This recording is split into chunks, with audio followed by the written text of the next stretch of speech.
Hello friends, स्वागत है आप सबका मेरे चैनल पे। आज मैं रेस्टोरेंट जैसा घर पर ही पनीर दो प्याज़ा बना रही हूँ। बस यूं ही 5 मिनट में बन के रेडी हो जाएगा।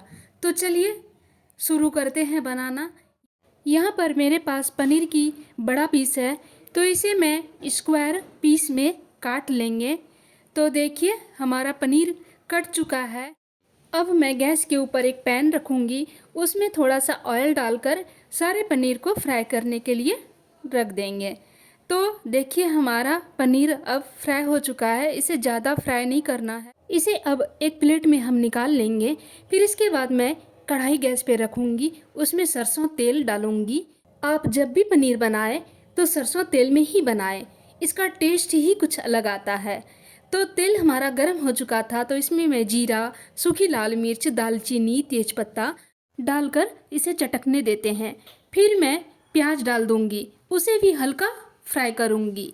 प्याज हमारा फ्राई हो चुका था, तो इसमें मैं अदरक लहसुन का पेस्ट डालूंगी।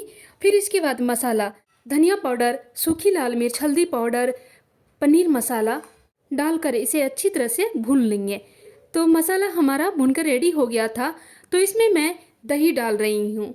इसमें आपको पानी वाला दही नहीं डालना है, इसमें थिक दही डालना है। तो चलिए इसे अच्छी तरह से मिला लेते हैं और इसे धीरे धीरे चलाते रहेंगे, क्योंकि दही डालने के बाद फटने का चांस रहता है, तो इसलिए हम चलाते रहेंगे।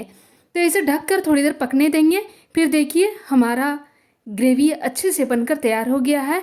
तो इसमें मैं सारे पनीर को डाल दूंगी। मैंने 2 प्याज पहले से ही इस शेप में काट के रखा था, तो अब मैं इसे ग्रेवी में ऐड कर देती हूँ। तो इसे 5 मिनट तक हम ढक कर इसे पकने देंगे। तो अब आप देख सकते हैं कि हमारा पनीर दो प्याज़ा रेस्टोरेंट जैसा बन के रेडी हो चुका है। अगर मेरी ये रेसिपी पसंद आए तो लाइक, सब्सक्राइब, शेयर कीजिएगा।